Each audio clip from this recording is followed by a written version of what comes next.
Assalamualaikum warahmatullahi wabarakatuh. Jumpa kembali dengan Yanto Tambir, channel edukasi masa kini.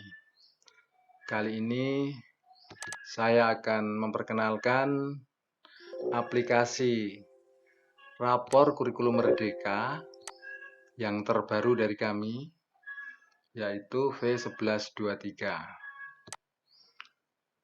Mari kita buka bersama-sama. Yang pertama, data sekolah.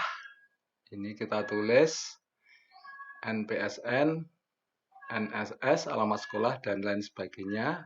Data ini data yang dibutuhkan untuk rapor nantinya. Kemudian data siswa kita buka. Inilah data siswa kita di kelas kita yang harus kita input di sini. Selanjutnya daftar mapel adalah mapel-mapel yang ada di sekolah kita. Kita tulis dari nomor 1 sampai nomor 15. Jika mapel di sekolah kita hanya ada 9 atau 10 mapel, maka yang lain dikosongi saja. Kemudian daftar eskul, kita tulis eskul di sekolah kita. Jadi ekstrakurikuler apa yang diajarkan sekolah kita tulis sini. Kalau ada 3 ya tulis 3 saja, kalau ada 2 tulis 2 saja, yang lain cukup dikosongi saja. Kemudian nilai eskul. Nah, jadi setelah kita input eskul tadi akan muncul di sini, pramuka, pencak silat, bola voli, dan lain sebagainya, sesuai dengan data yang kita input. Setelah itu kita nilai dari anak per anak. Nilainya adalah nilai deskripsi, jadi kata-kata tentang kegiatan anak pada waktu pembelajaran eskul tersebut. Selanjutnya, input TP.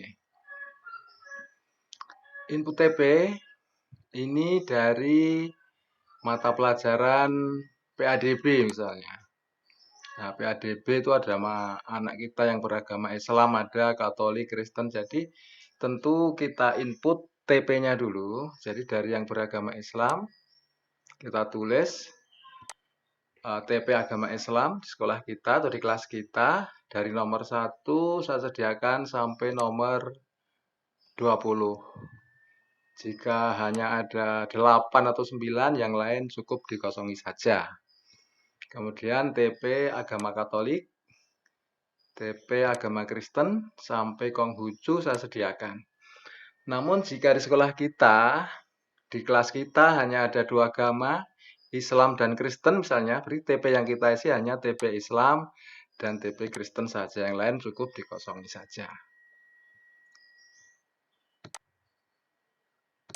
Kemudian setelah PADB, pendidikan Pancasila. Nah, kita tulis TP-nya atau tujuan pembelajarannya dari nomor 1 sampai nomor 20. Jika TP atau tujuan pembelajaran Pancasila di kelas kita itu tidak sampai 20, ya tulis secukupnya saja. Kalau hanya ada 8, tulis sampai TP ke-8 begitu. Kemudian bahasa Indonesia kita tulis juga, dan seterusnya sampai pelajaran yang ada di sekolah kita semuanya terpenuhi. Jika di sekolah kita hanya ada mapel sampai 9, maka yang lain ini nggak usah diisi atau dihapus saja, atau dikosongi saja, nggak usah ditulis. Jadi yang kita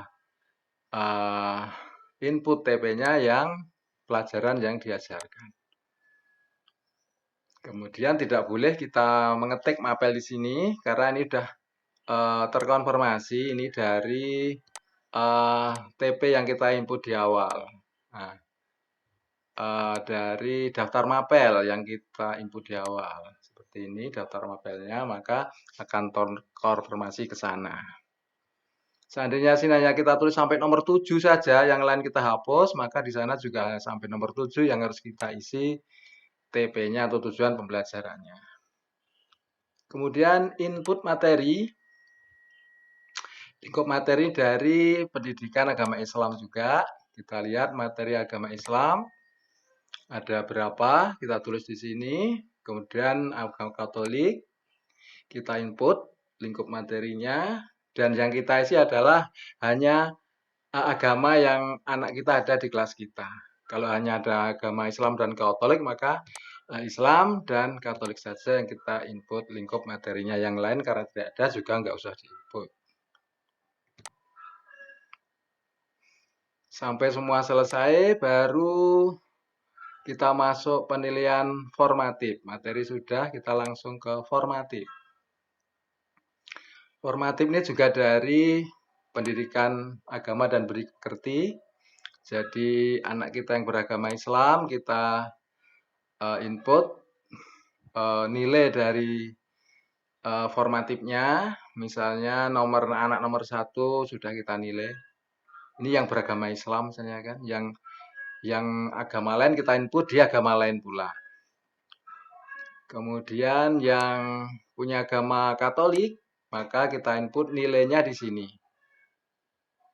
Kemudian anak kita yang beragama Kristen, anak nomor 2 misalnya Bang Kristen, maka penilaiannya juga di nomor 2. Yang nomor lainnya dikosongi.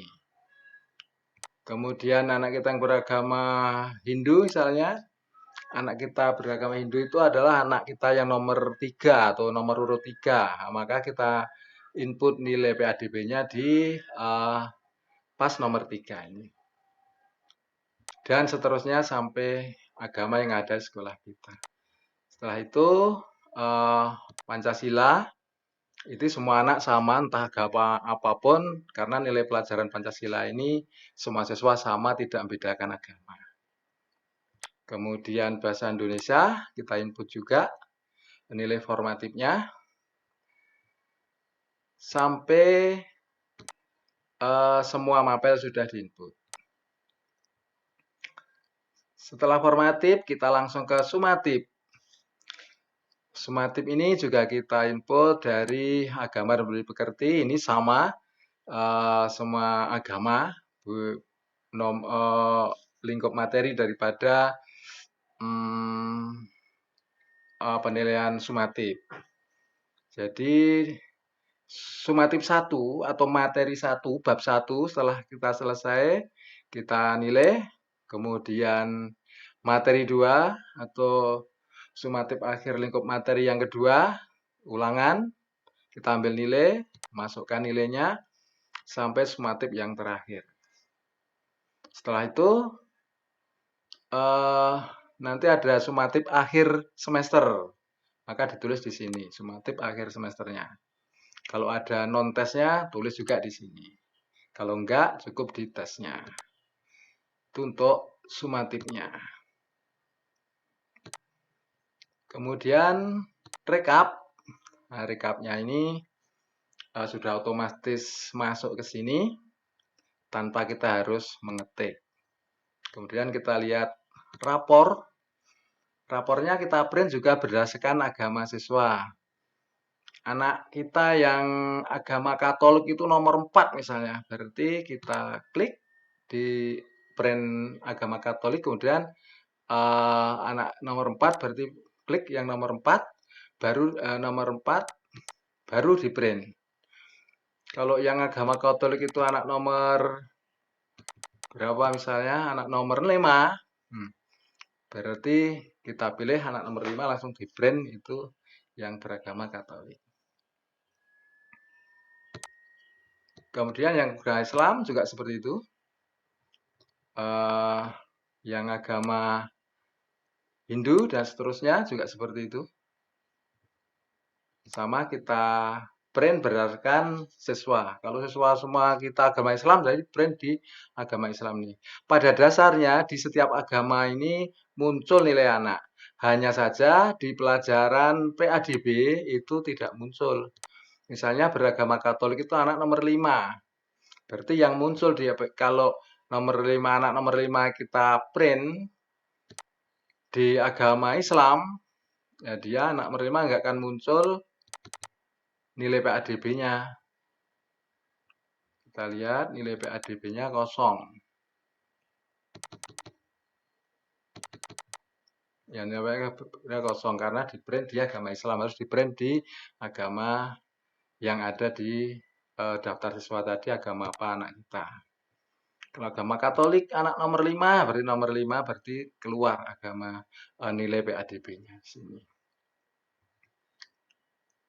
Kemudian untuk semester 2 itu kita lihat rapor di semester 2 itu di bawah itu ada naik tidak naik, maka untuk semester 2 kita klik di sini untuk memunculkan deskripsi kenaikan, klik di sini dan di pasang.